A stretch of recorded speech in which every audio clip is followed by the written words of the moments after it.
Silvia. He started off as an electrical engineer, worked for many years, including on the Bay Area Rapid Transit System in San Francisco. And then he decided to go back to seminary, did his MDiv, and now worked as a pastor. Now he's went back and got a PhD in archaeology. So he spent 5 seasons in Jordan so far, digging at Tel El Hammam.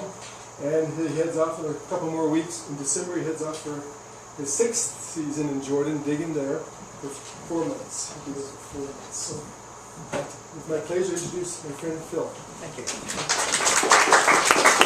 I'm going to wait till I say something, but hold the applause till later. I'm going to be, since you all filled in from the back like good Methodists, you're going to be looking at my back because I'm going to have to run the presentation from that table so I can see what's going on too tonight. But so if you want to sit up, that's fine. I'm very interruptible during this talk. So since my back will be to most of you, if you have a question, just say question to get my attention, and so I will turn around. All right. If you are not able to stay tonight, but you would like more information, I did bring a few copies of my book on this topic, so they're over there on the bookshelf. We'll talk about those later. And we're staying right here overnight in Socorro, so home is going to be a really short trip, so I will be around if you want to ask questions in more detail. Fred, can we use on so we can take notes? I know you like to. I want to take notes. Okay, you can take notes. All right, so any questions before we get started? All right, I want to ask you a question. How many of you are not familiar with the story of Sodom and Gomorrah? Everybody's heard of Sodom and Gomorrah at least. Okay, good. Then I can go really fast to the beginning part. Because one of the things that Dr. Burley asked me to do is to at least cover the text that I'm talking about. What I'm going to try and do here is to show, some of you may be familiar with the term biblical archaeology. And unfortunately, biblical archaeology in some places has a very bad name. And the reason why is because some of the early biblical archaeologists set out about trying to prove the Bible through their archaeology.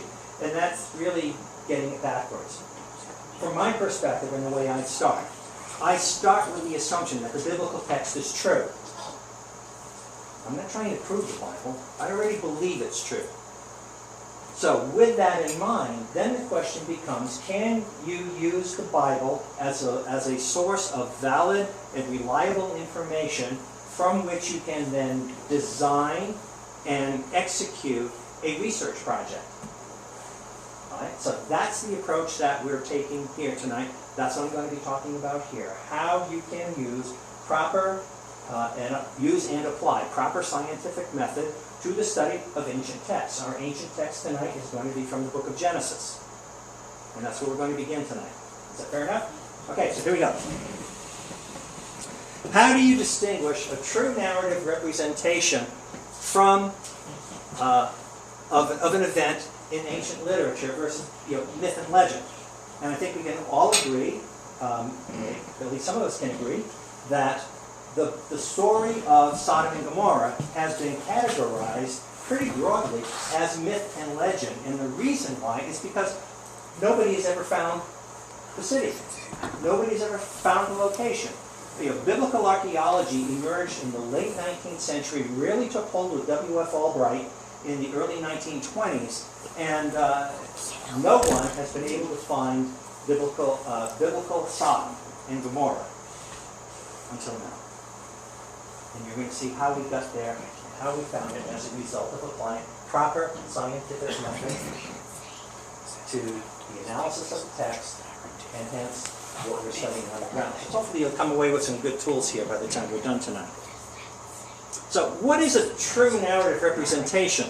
This was actually developed by Dr. John Aller, and a good friend of mine, Dr. John Wesley, is the first one to actually use Dr. Aller's methodology and apply it to the biblical text. He was actually investigating the Noah account of the flood.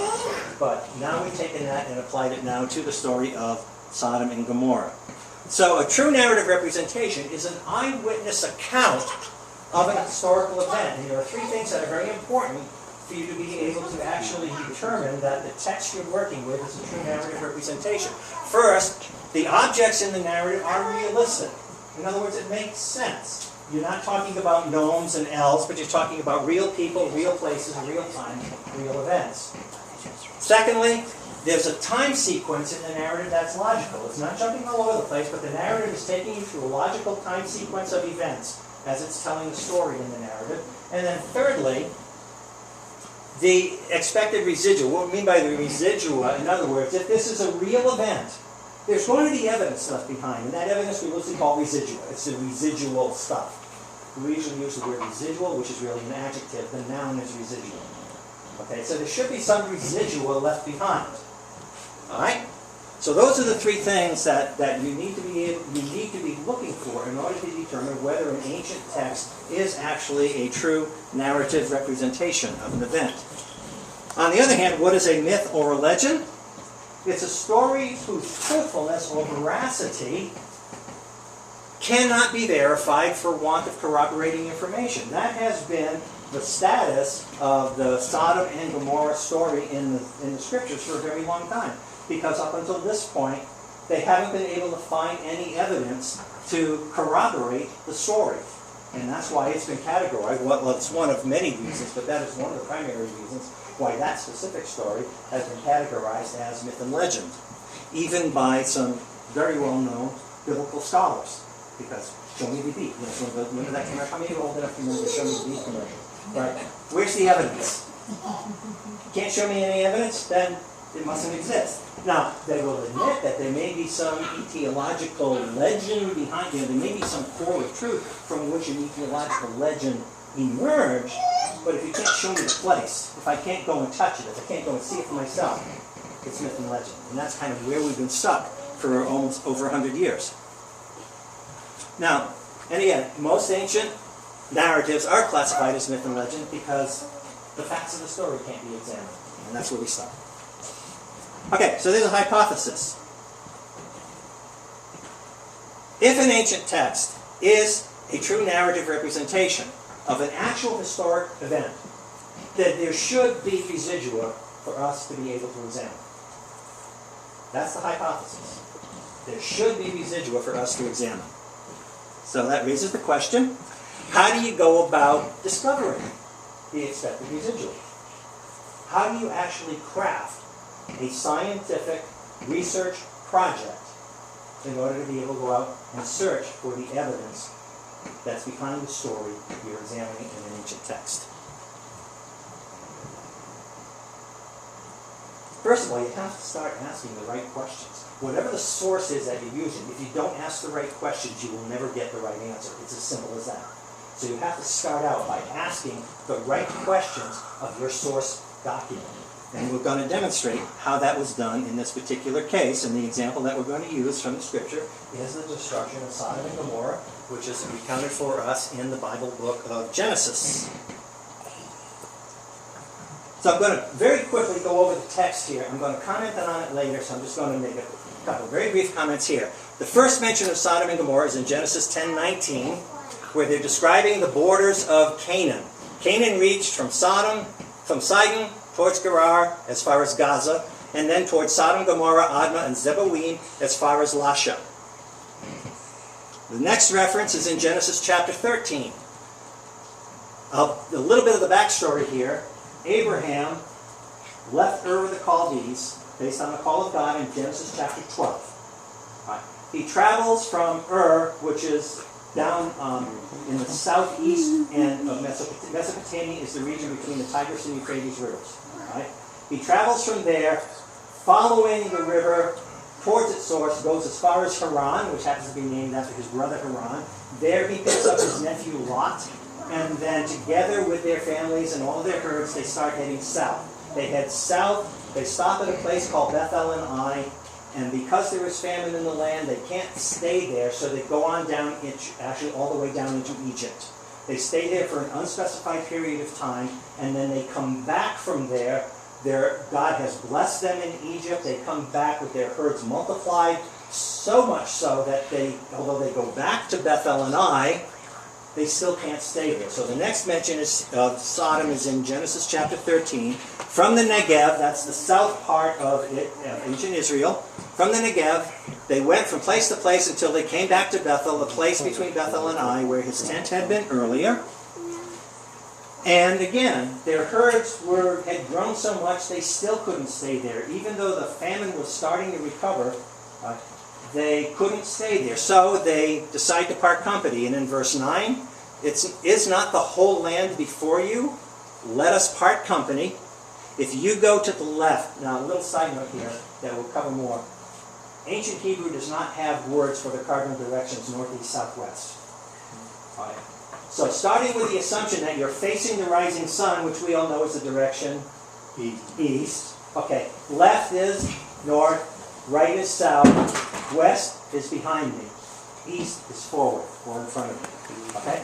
So what the Hebrew actually says, if you go left, I'll go to the right. If you go to the right, I'll go to the left. It's translated in most of our Bibles. If you go north, I'll go south. If you go south, I'll go north. So Lot looked up. Again, spatial reference. Facing the rising sun. He looks up. Which direction is he looking in? East. The Hebrew says he looked up. He looked east. And he sees before him the whole plain of the Jordan is well watered, like the garden of the Lord, like the land of Egypt towards Zoar. And this parenthetical insert is actually part of the text. This is before God destroyed Sodom and Gomorrah.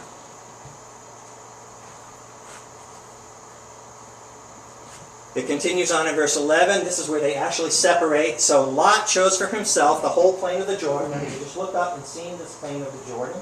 That's a very key phrase, by the way. The plain of the Jordan. In the Hebrew, it is the Kikar Har Yarden. Yarden, Jordan. It actually means the descent, but it's just, instead of translated, it's just transliterated as a proper name into our English. It means the descent from what to what? From the Sea of Galilee, which is 600 feet below sea level, to the Dead Sea, which is 1,300 feet below sea level. That descent is the Jordan River. Okay? And the Kikar is a very interesting word in the Hebrew.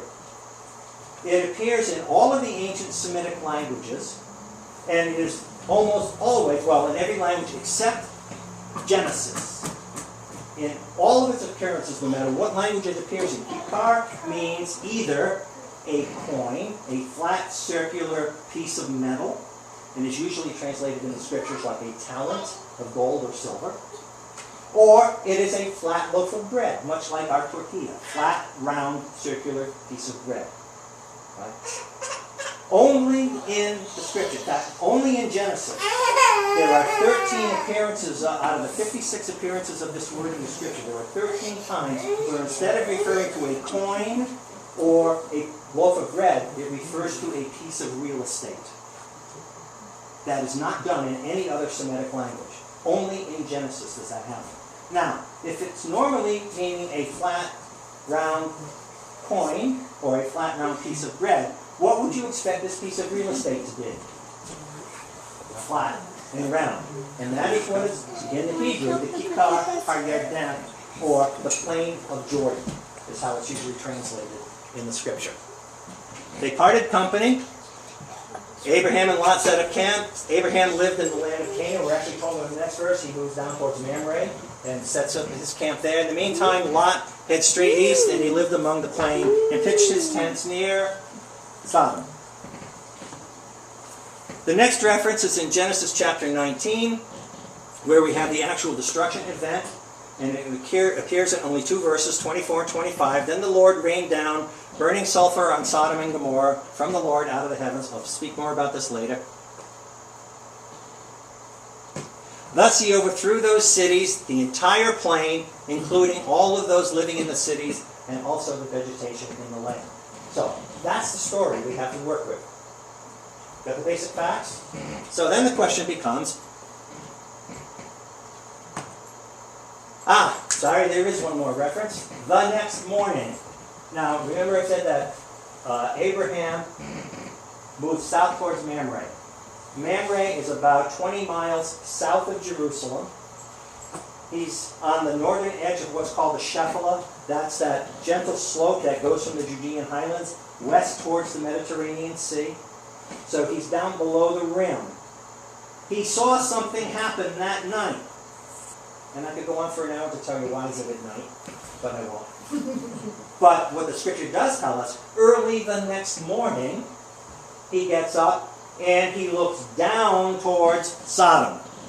The only way he could look down is to actually go uphill to be able to look over the spine of the Judean highlands down into Sodom.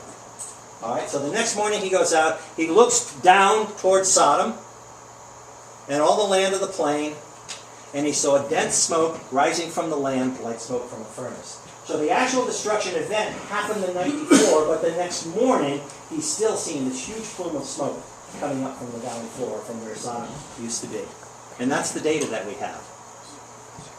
So now, if we start with the assumption that the biblical text is true, how do you go about crafting a scientific research project to find it and verify that what you found is actually it? There are at least 4 criteria that must be met. The first one's obvious. You've got to find the right place. And if you don't find the right place, no matter what you find, it's going to be useless, right? You have to find the right place. That right place has to fit the right time, the time frame of the narrative. It has to have the right stuff. In other words, what you find has to be consistent with the narrative. And we're going to go into these by detail. And then finally, the place has to tell the right story. It must meet these 4 criteria. Otherwise, you've either crafted your research project incorrectly or you haven't executed it correctly. All right, so how do we go about doing that? Well, let's go back and examine the text in terms of the right place. Here are the geographical requirements that you saw them go by very quickly. Now I'm going to point out the obvious to you. All right, it must be a border city of Canaan. Remember Genesis chapter 10, the first reference. The first time you see Sodom and Gomorrah mentioned, they're mentioned as a border city of Canaan. So it must be a city of Canaan, in Canaan at that time. It must be visible from the east, visible to the east from Bethel and Ai. We looked at that in Genesis chapter 13. You've got to be able to see it from Bethel and Ai. And it must be in a well-watered plain. That was the thing that attracted Lot there. He looks down, he sees the plain, the Tikar HaYarden. He sees that it's well-watered. In fact, he makes 2 statements about how well-watered it is. It's watered like the garden. What garden do you think he's referring to? God, how is the Garden of Eden watered? Springs and rivers. There was a river running through it. Right? And he also says that it's like Egypt, like the Nile. Well, Egypt was watered by the Nile. How did it happen? Every spring it would flood and it would spread out broadly over the land. And then as the waters were receded, they'd be planting crops as the waters receding, and then they'd dry farm during the summer and harvest their grain. Jordan River, in those days, did the same thing. It doesn't do it anymore because the water's held back by dams for irrigation purposes, but it used to flood, and you'll see kind of the extent of it in the later slide. It used to flood, and they would plant as the waters recede and dry farm, just like Egypt in miniature. And that's what he sees, that's how it's described. So it should be a well-watered plain. So, right place, okay. That outline that you see, that is the ancient outline of Canaan. Remember that in Genesis chapter 12, God promised Canaan to Abram. Then Abram, later Abraham. Alright, so it starts out by telling us that, starting with Sidon in the north, it goes to the south to Gerar towards Gaza, and then it says, it jumps east, and it says Sodom, Gomorrah, Admah, Zeboim. Now, for all of the 20th century, and starting in the late 19th century, the biblical archaeologists and other students of Scripture and scholars of Scripture have tried to put Sodom and Gomorrah south of the Dead Sea. And there are 2 sites that we'll talk about later that are candidates for Sodom and Gomorrah. The problem, one of the problems down there, is there are no obvious candidates for Admah and Zeboim. That's why I've crossed them out there. That's the southern Sodom theory. That one has stuck for a long time, and we're going to debunk that shortly. But if you go with the biblical text, it says that Sodom and Gomorrah are supposed to be east of Bethel and Ai, and we'll nail that down a little bit more, which would put them north of the Dead Sea, hence the northern Sodom theory. And we're going to talk more about that later too. But it has to be one of the border cities of Canaan, as far as Lasha. All right, now, Lasha, by the way, is just a hot spring. It's a hot spring on the eastern shore of the Dead Sea. It wasn't really a city per se, but it was a hot spring, a vacation retreat. Okay, there's Beth El on the left side of the Jordan River, north end of the Dead Sea. And that's where Abraham and Lot had set up their camp when they returned from the Negev. And from facing east, if you go left or north, I'll go south. If you go south, I'll go north. And Lot looked up. So that's how the directions are referenced from Beth El. Now, here's kind of an oblique satellite view of it. That's the location of Beth El. The southern Sodom theory says that Baba Dra and Numera are Sodom and Gomorrah, respectively. Now, it's not east, but it's southeast of Beth El.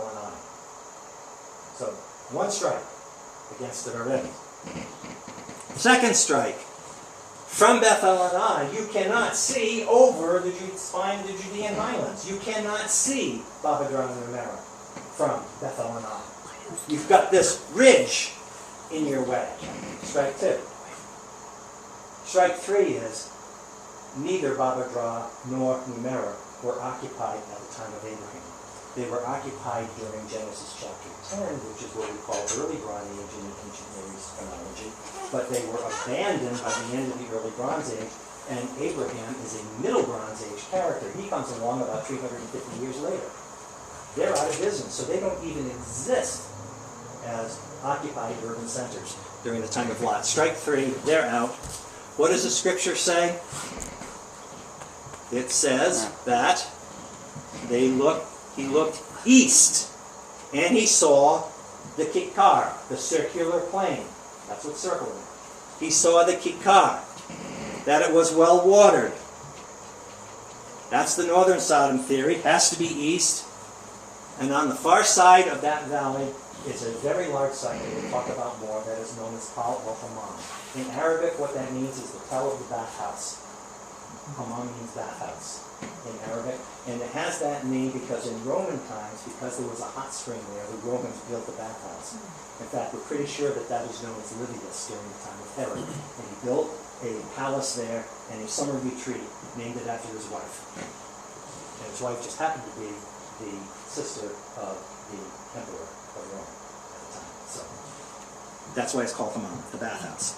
Now, there's the Jordan River. Now, the dark part here is roughly where the Dead Sea would normally be in its borders. But during flood season, it would spread out and flood the southern third, or the southern third of the valley area.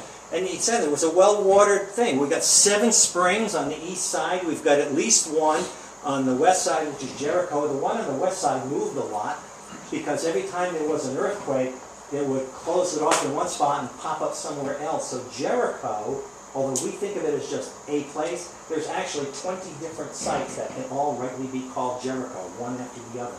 Because every time there was a major earthquake, the springs would move. And there are very few springs on the west side, and the reason why is all of the rain that falls on the west side flows to the Mediterranean, not down into the valley. Whereas on the right side, from the Judean highlands, from the Jordan Plateau, it flows into the valley. So that's why there's much more water available on the east side than on the west. Went the wrong way. Yeah. There we go. And Tal el-Hammam sits right in the middle of those 7 springs on the right side. It also sits between 2 wadis. Wadis is an Arabic name for arroyo.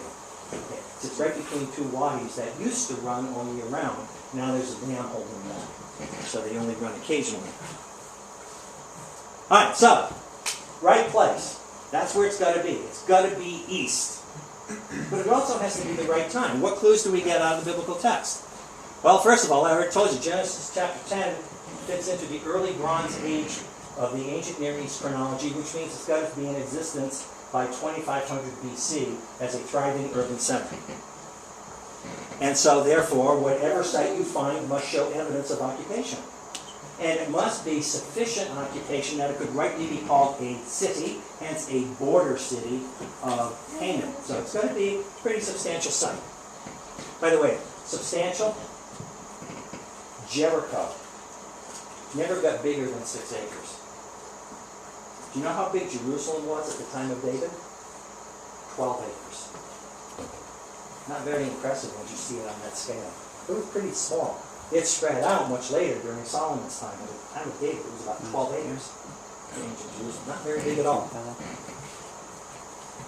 Genesis chapters 12 through 19, that's Middle Bronze Age. Abraham is solidly a Middle Bronze Age character in the chronology. That means he has to be around sometime after 2000 BC or sooner, more recently.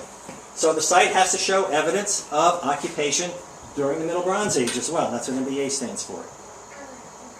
Okay, this is what we call the LA Trench. L meaning our lower tell. Tal al-Hammam is a bi-level tell. It has a narrow, high level, and that sits about 100 feet, 30 meters higher than the lower tell, which is circular. You can actually, this site is so big you can actually see it on Google Earth. And I'll show you how to find it. So you have this bi-level tell. On the lower tell, in what we call field A on the lower tell, or field LA, lower tell, field A. We dug this trench over a number of seasons, and it goes downhill to the left, uphill towards the right, on kind of a gentle slope that rolls off a little bit towards the left. Now, does it show evidence of occupation? Yes, it does. Our site, at the very bottom, we have found evidence of a Chalcolithic occupation. That would put us back to about 4500 BC. And all of the archaeological evidence tells us that the site was continuously occupied from the Chalcolithic period, from about 4500 BC, all the way up to the time of its destruction in about 1700 BC, which is the Middle Bronze Age 2, the second half of the Middle Bronze Age. All right? Starts in the Chalcolithic. We've got evidence of early Bronze Age occupation. This is a domestic area. These are houses you're looking at. The foundations of houses you're looking down on right now. That's the foundation of the early Bronze Age fortification wall, which is very interesting. Genesis chapter 10, as a border city, in the early Bronze, the early Bronze Age is divided into 3 parts. Early Bronze 1, 2, and 3. Early Bronze 2, in the Levant, in this region, is when they started building walls around cities to keep people out. That's when they started building. And we have, this is the foundation of it. What's interesting, see this right here? This, during the early Bronze Age, was what we call a postern gate. It's about 1 meter wide, and it was big enough for a person to get through, but you couldn't get a camel, you couldn't get a cart.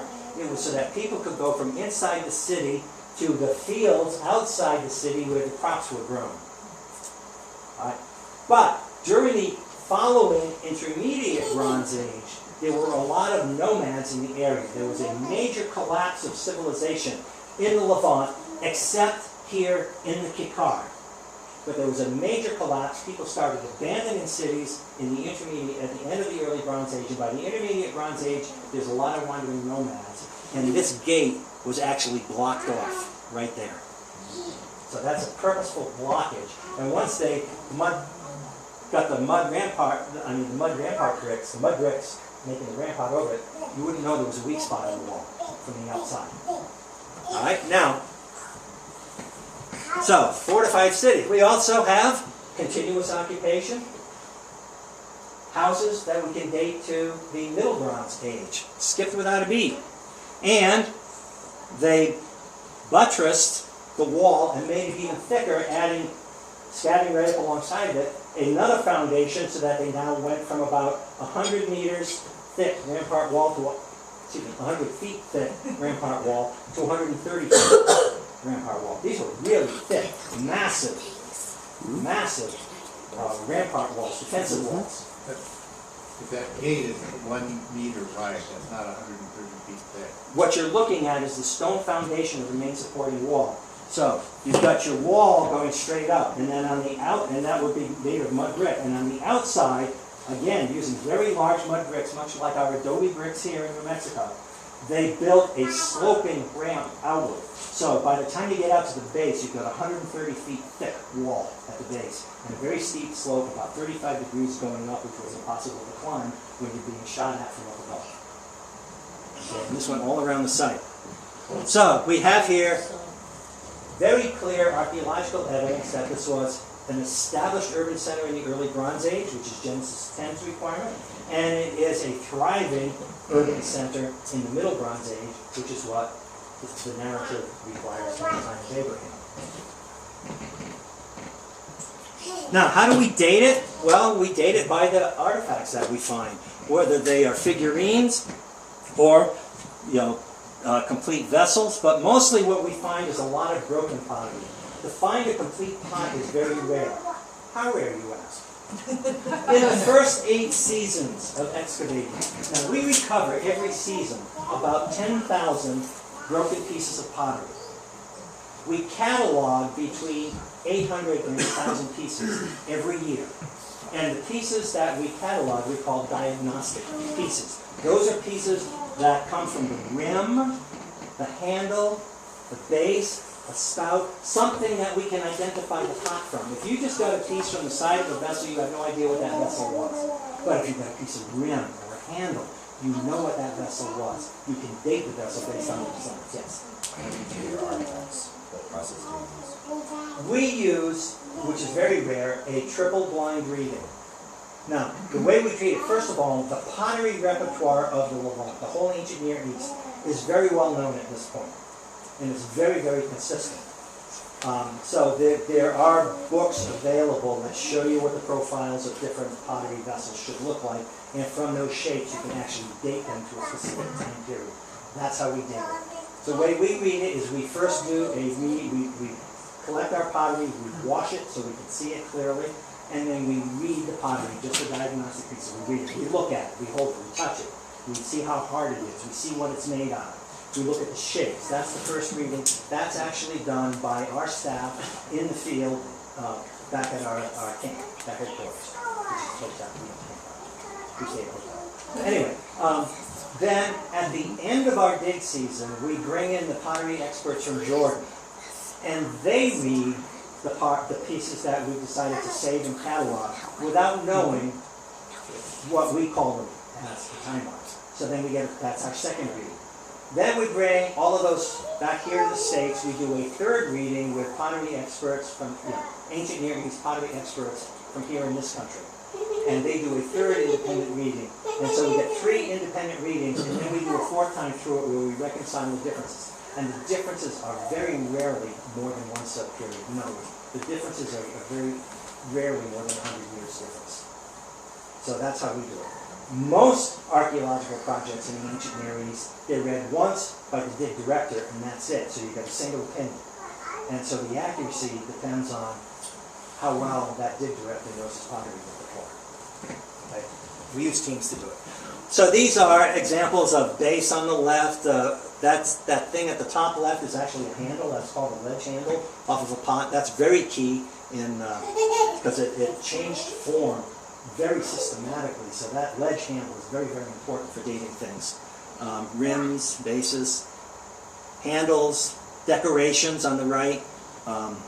That's how we tell different vessels what the base looks like, whether it's a ring base on the left, a button base in the middle, or a different style of a ring base on the right. And then also from the lithics, from the stone objects, because we have broken flint blades at the top. How those were made they were made differently at different times. So we can tell from the type of the blade and how it was flaked and how the edges were formed, what period it belongs to. The bottom left is a slingstone. David and Goliath, that's a slingstone. That is of course, he took them from the river, but a normal manufactured, chipped, rounded out stone, that's what they look like. About the size of a small orange. Okay, so that's how we tell the time from the artifacts. That's how we date. When I showed you the Chalcolithic, the early Bronze Age, the Middle Bronze Age Romans, what are we finding in that context? We date it from the pottery and from the artifacts that we find. So, now in terms of right stuff, remember these are, Sodom is described as a border city of Canaan. You would expect it to be you'd expect to find evidence that it was a well-established, well-developed early Bronze Age city, and hopefully you saw from the defensive wall, the rampart wall foundation that I showed you, this was a major walled city. They weren't fooling around. It was a big place. But it also was a dominant urban center during the Middle Bronze Age. How do I know it was dominant from the text? Very simple. Who wrote the book of Genesis? Moses. Where was he trained? Egypt. How do the Egyptians, if you study Egyptology, how do the Egyptians list things? They always list them with the most important first and tail it off from there. Every time Sodom is mentioned in company with another city, it's always first. Sodom and Gomorrah, or Sodom and Gomorrah, Admah and Zeboim. It's always Sodom first. That means it's the most important one. Sodom is also the only one of those cities that's ever mentioned by itself.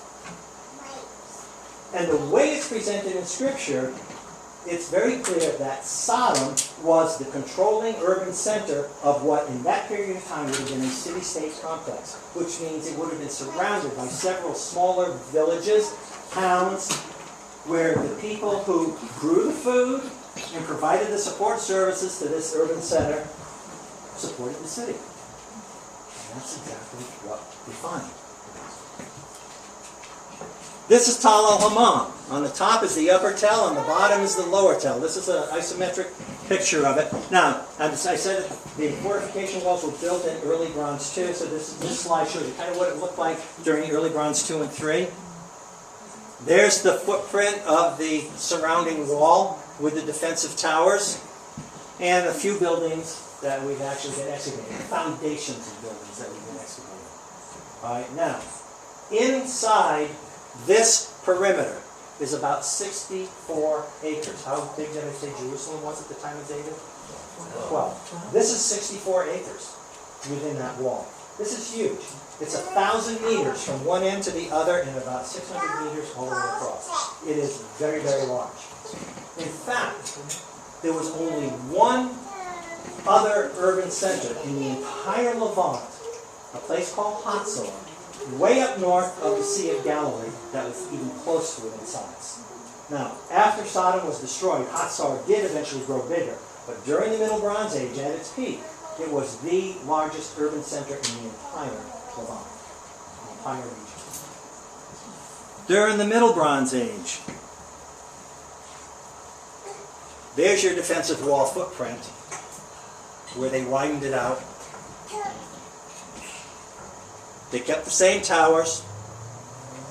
They increased the rampart with mud brick going on the upper tell to make it even taller, narrower, hard to attack. That was the king's palace up at the top. That's what we call the Acropolis. The temple, that we found evidence of the temple down in the geographic center of that lower tell, which is exactly where you'd expect it to be in an ancient Canaanite city. It was always the centerpiece of the city, and we found it there. So clearly, this was a very large, established urban center. So it's the right place, right time, and the right stuff that we found. And by the right stuff, what we mean is that it was a seat of political control. You would expect it to have a really big palace, and it does on the upper tell. You would expect it to be on a grand scale for an urban center, and it is. Nothing compares to it size-wise throughout the whole Levant. Now, the only place we hear about Admah and Zeboim is in Genesis chapter 10. We have Sodom and Gomorrah, Admah and Zeboim. That's how it's phrased in the Hebrew.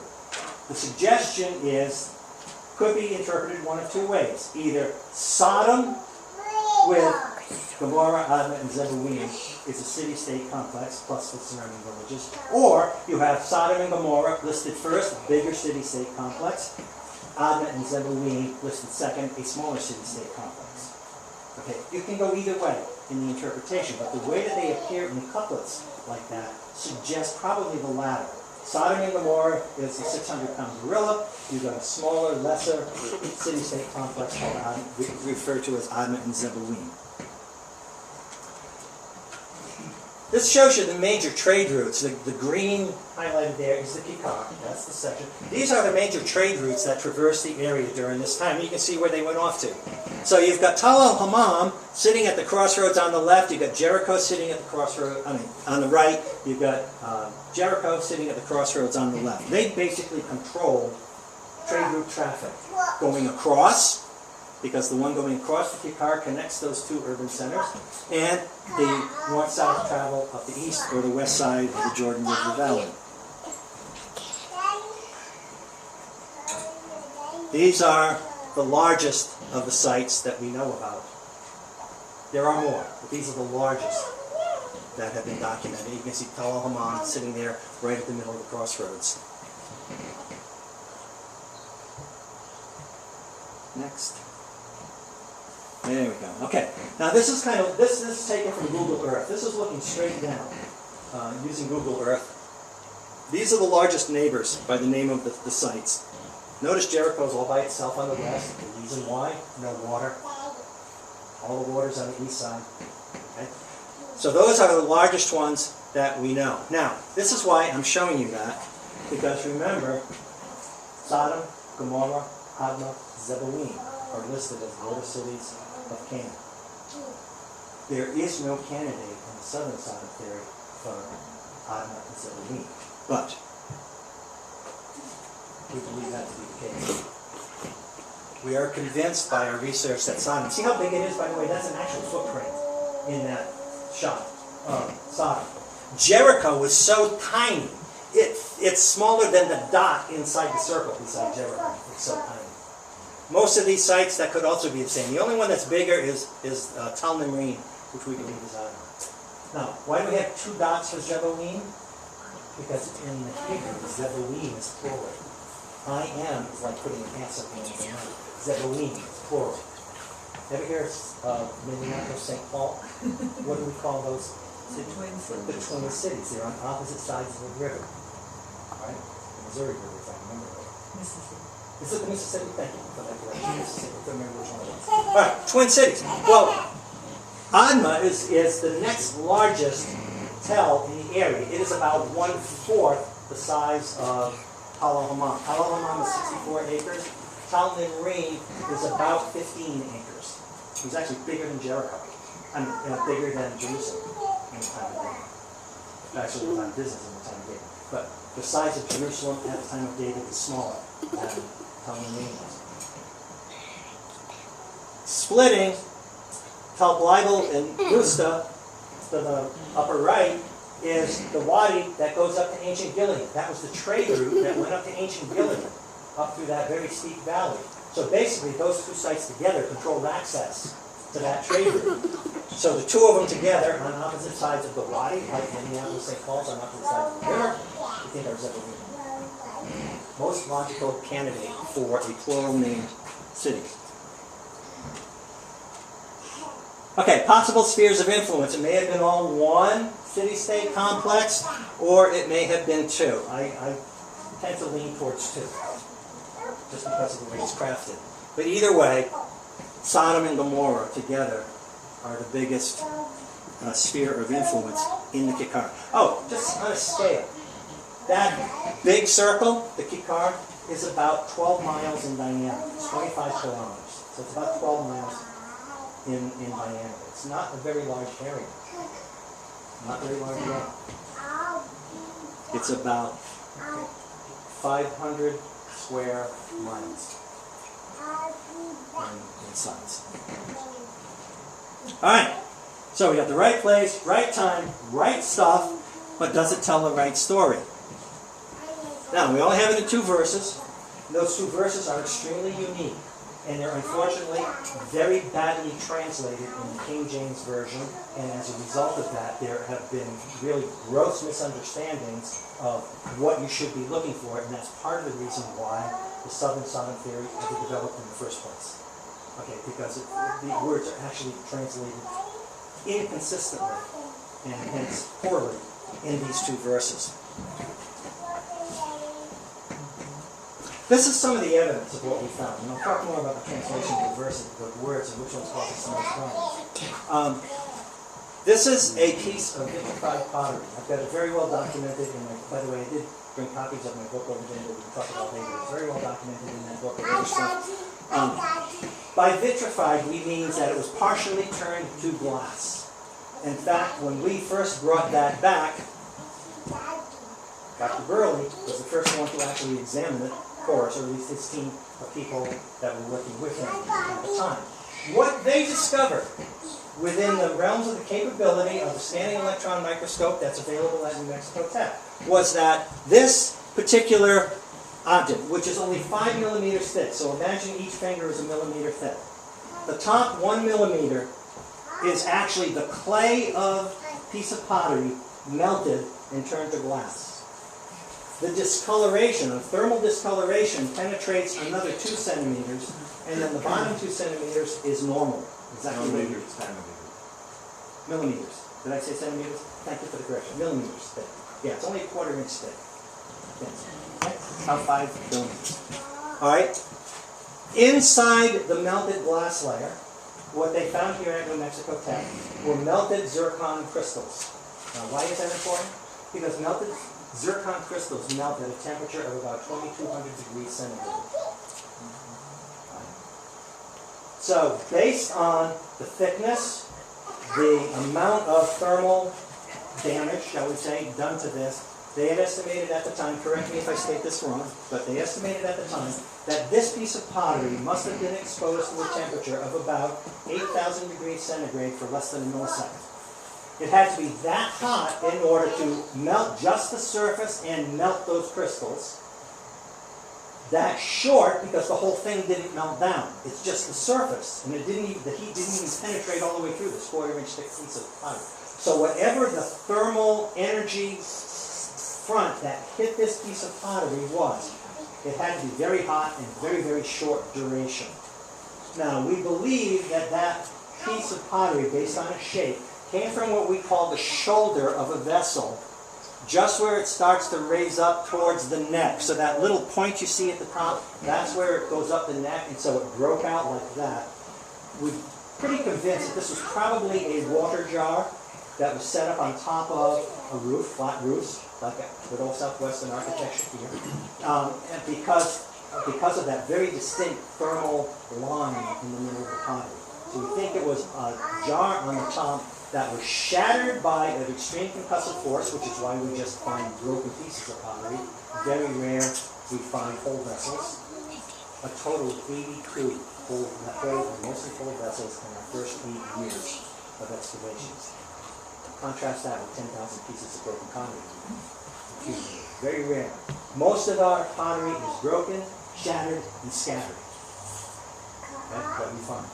Now, we had that piece re-examined at North Carolina State University, Elizabeth City State University in North Carolina. They had a more powerful scanning electron microscope. They found same melted crystals that we found here in New Mexico Tech, but under their more powerful scanning electron microscope, what they discovered is that those zircon crystals did not just melt, they actually boiled. There are tiny little pits in them that represent the fact that these crystals actually started to gas out. That happens at a temperature of about 4,000 degrees centigrade. And just to give you a frame of reference, the surface of the sun in the middle of a sunspot is about 4,000 degrees centigrade. So really hot. So they came to the same conclusion, less than a millisecond, but their temperature scale, instead of being at 8,000, they're looking at 12,000 degrees centigrade, because it had to get hot enough to not just melt the zircon, but actually boil. So really, really hot, really, really short duration.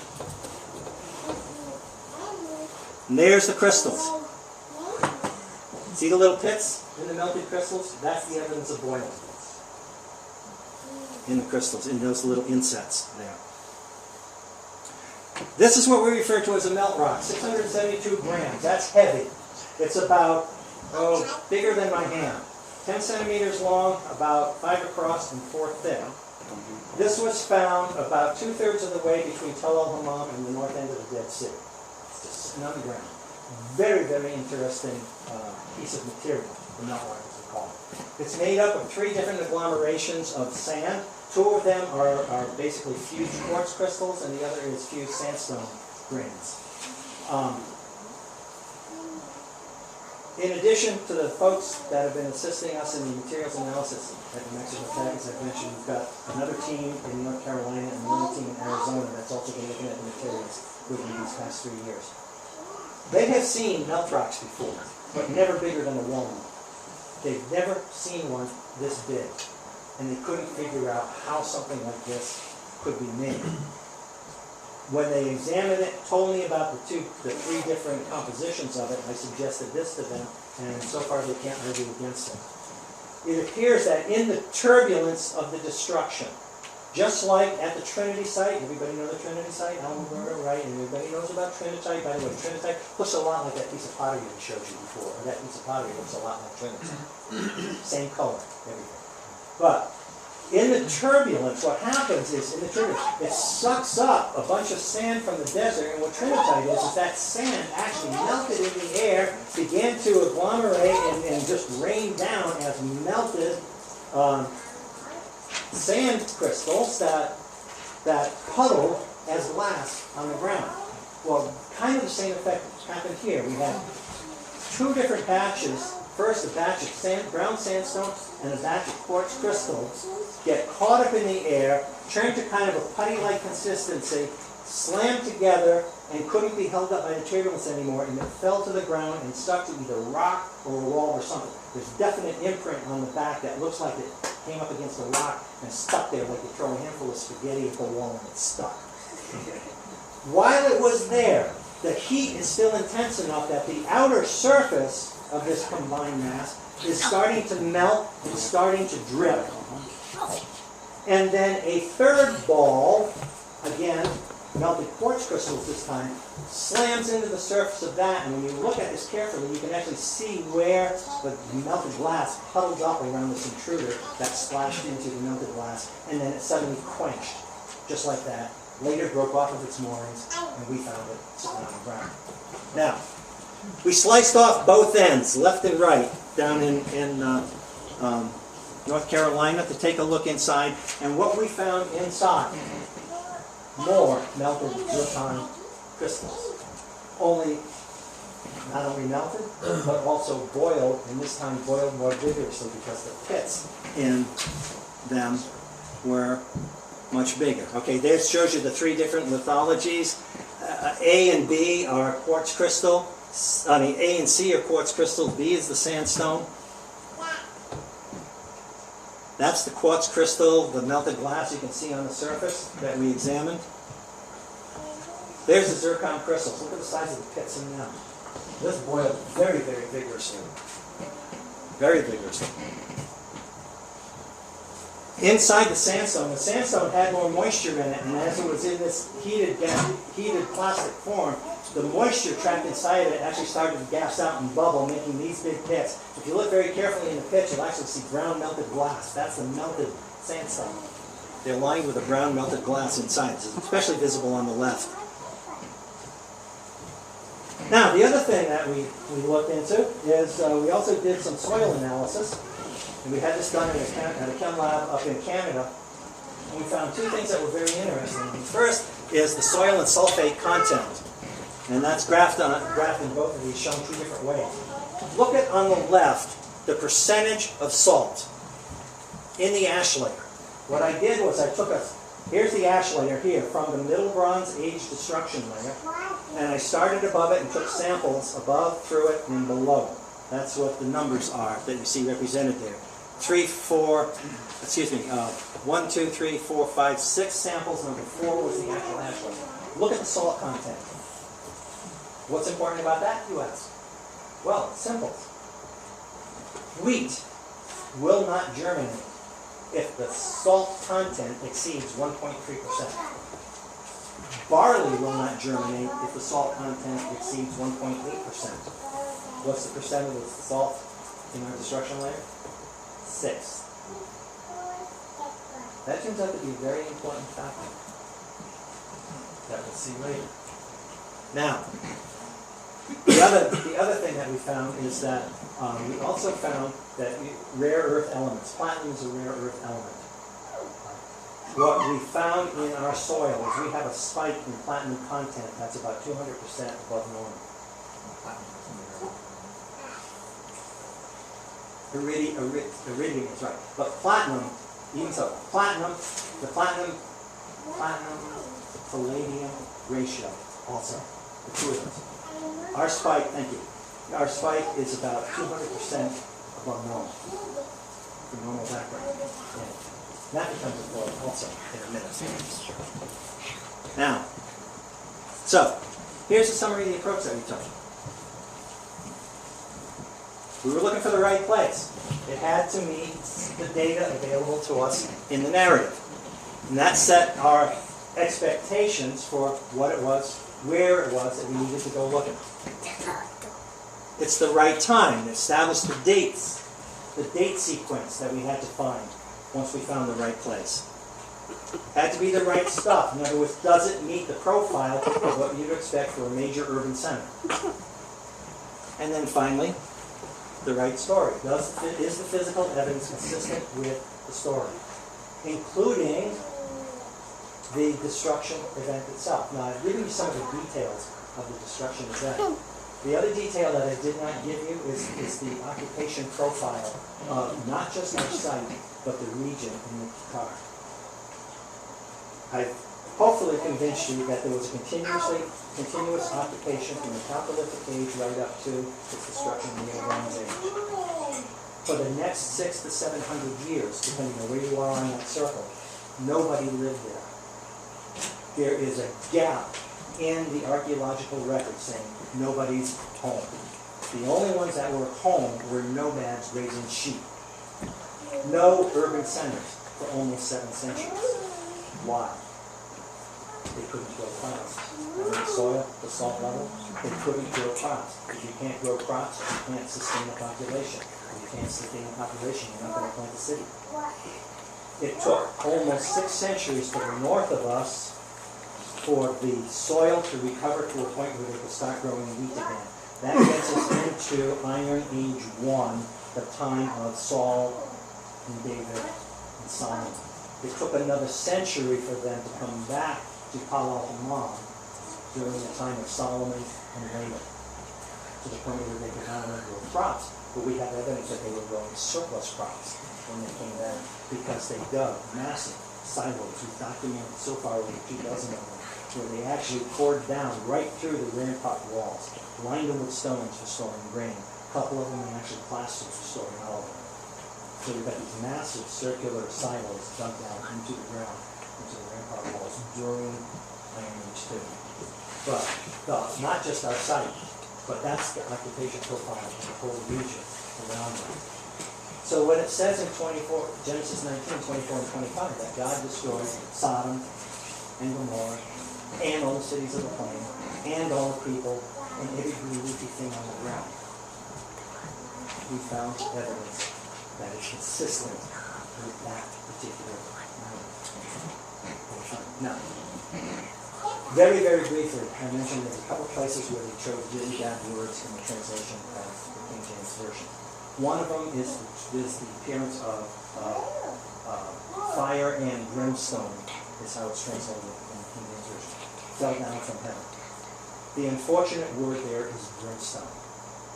The two words are gofrit and ash. What it means is fire and rock.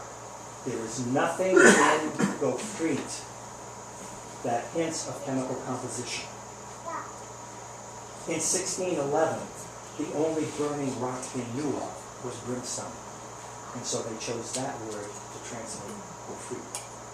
And because of that, it forced the biblical archaeologists of the early 20th century to look for a place where they could find evidence of a lot of sulfur when there's nothing about sulfur in the Hebrew text at all. That's what led them south of the Dead Sea, where you can find a lot of sulfur melts down there. That's what led them there, but it was an unfortunate translation of a word that sent people looking in the wrong place. When it really, what it says, literally in the Hebrew, fire and rock. Now, fire and rock, what does that suggest? coming down from heaven? No, because that goes up first before it comes down. 3.5 years ago, Chelyabinsk, Russia, appeared, they caught it on the 400 dash cams, it was an evening news for weeks. Yeah. It's called an airburst of an incoming meteor that explodes in the air. What's very interesting about that phenomenon is that that is the only natural source that can give you on a large scale the kind of explosive forces that show the results on a training center. Not radioactive. That is the only natural source.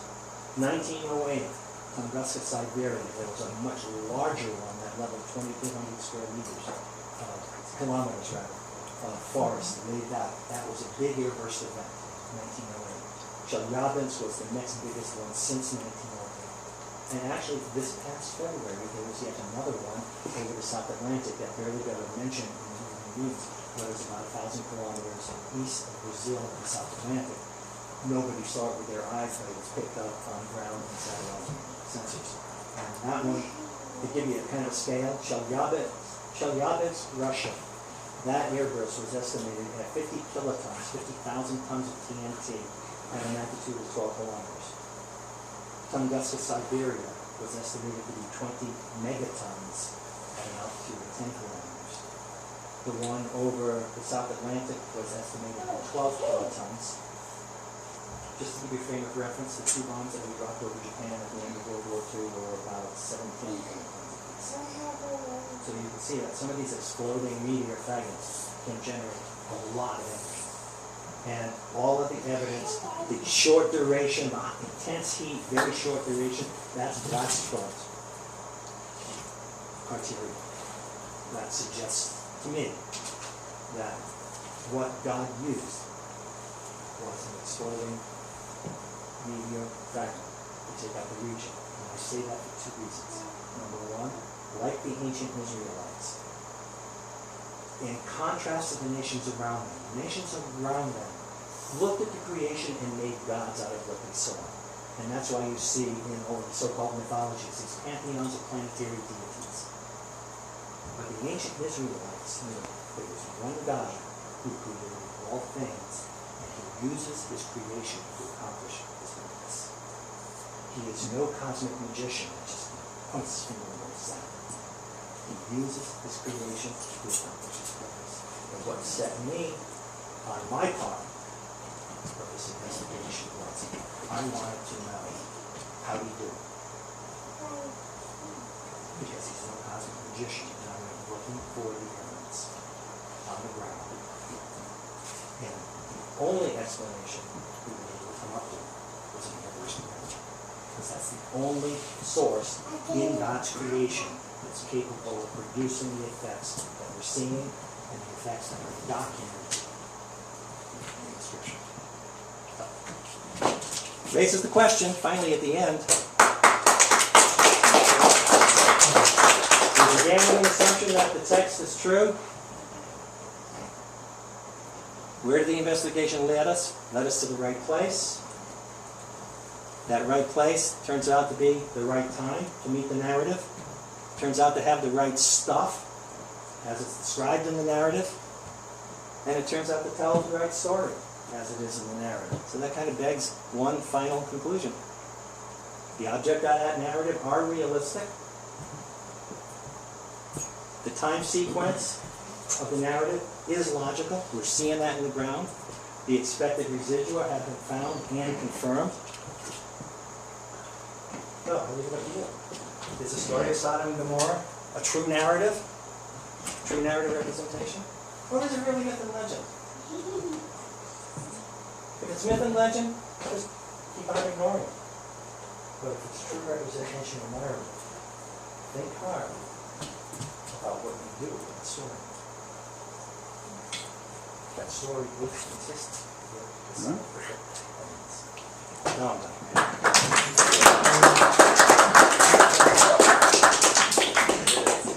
Questions for our speaker?